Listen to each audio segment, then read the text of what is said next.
Look at this thumbnail, it looks pretty good. And also the video with this thumbnail has gotten 700,000 views and has become the most popular video on the channel in the last 6 months. Sounds pretty good, doesn't it? So today I'm going to show you how to make this thumbnail from scratch step by step. There is also a little surprise waiting for you at the end of this video, so let's get started.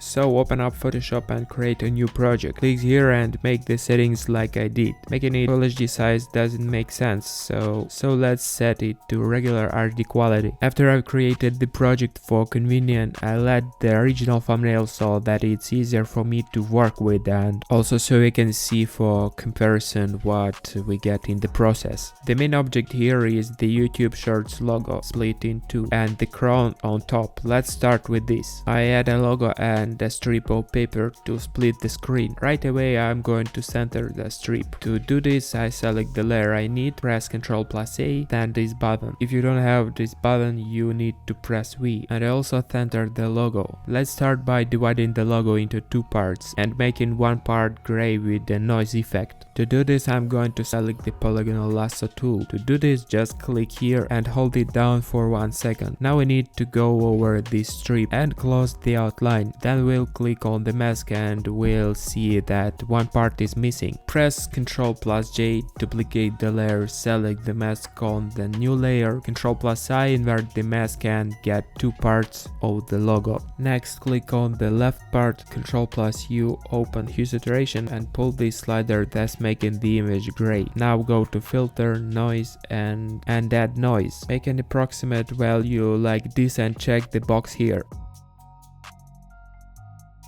As you can see, it doesn't look very good on white, so I duplicate the left layer and turn off the noise on it. Choose lasso again and select the desired area. Don't forget to convert the layer to a smart object or just delete the old mask. Now we just add a mask. Then with the Control key held down, click on these three layers and merge them into one layer. I double clicked on the layer and added a shadow. You can make the shadow a little bit smaller like on the original.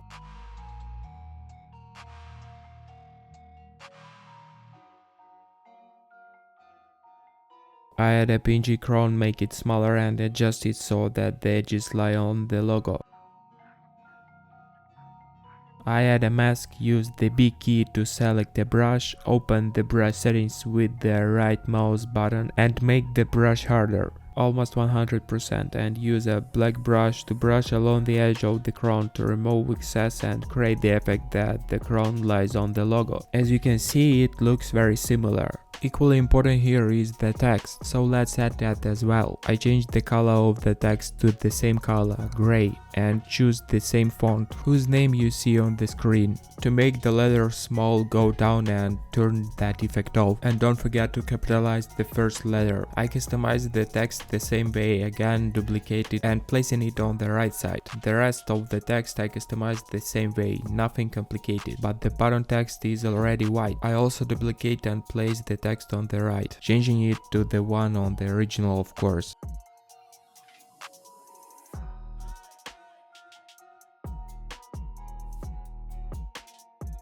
Add little arrows next to the text on both sides. Don't forget to also use hue saturation to make the arrow gray. Combine Ctrl+T while holding shift and rotate the arrow. It looks good. Next I add a spider web for the left side and a small chart for the right side. Of course I will leave all the files that I use in this video in my Telegram channel, and you can download them for practice or use them for other purposes. So follow the link in the first comment to my Telegram channel, subscribe and download it for free. I'll also leave some other interesting stuff there, but more on that a little later. I'm going to place the chart in roughly the same way and split the spider web into two parts, just like I split the logo early with the lasso and mask. Now transforming the spider web in roughly the same way, but as you can see in the original thumbnail the spider web is slightly curved. I transformed these two layers with the spider web into a smart object, right click, select warp and do the same thing with each spider web. Then I add a mask mask, and with the black brush I erase each spider web a little bit so they are not as conspicuous. Now let's do the background. As you can see, the left side is darker. To darken the left side, I'm going to go down to the bottom and create an empty layer by clicking here. Now using a soft black brush I will darken the edges of the thumbnail like this.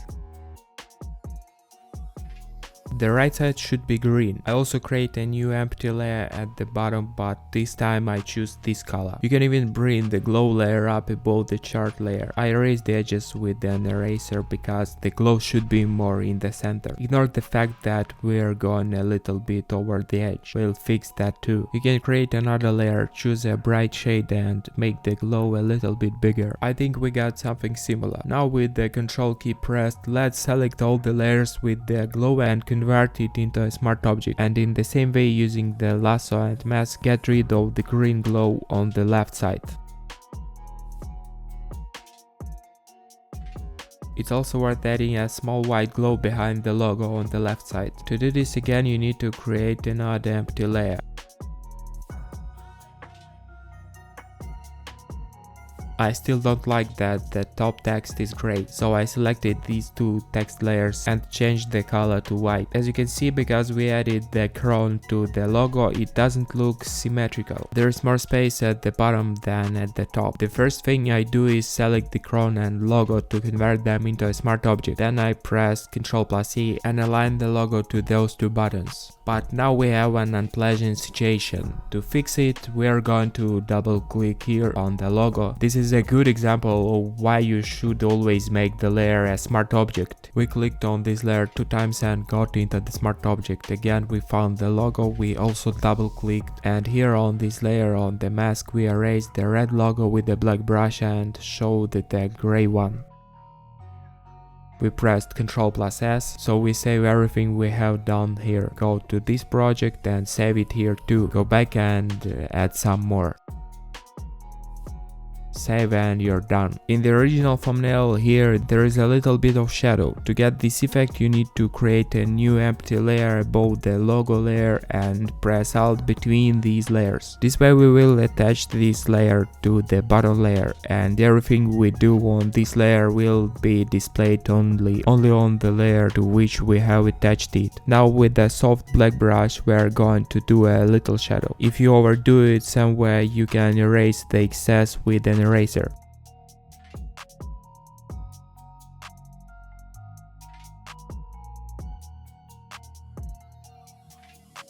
As if the crown could have been made a little bigger. To do this we need to go back to the smart object. Double click on the layer with the logo and the crown. It is important click on this square. But our layer is cut to size, so we need to make it bigger. Select this tool, select the entire area and drag this corner. Now you can increase the crown. Don't forget to save by pressing Ctrl+S. But because we increased the project size in the smart object, we lose the separation again. But here we can move the layer and that's it. It doesn't matter. The original image looks more contrasty and crisp. To do this we need to go into the camera raw filter and do color correction. But first you need to create one layer on top of all the layers, which will contain all the layers. Press Ctrl+Shift+Alt+E. Again convert this layer to a smart object and go to camera raw. Here we're going to add contrast and for example turn down this point. We can add a little bit of cool tint, we can add saturation, we can add texture, but it creates unnecessary artifacts. So we're going to add some clarity and click OK, and this is what we end up with. As promised, a little surprise. In addition to the materials I used in this work, I will leave in my Telegram channel and PSD file of this work, so you can understand this thumbnail in more detail. So go to my Telegram channel and get these files for free.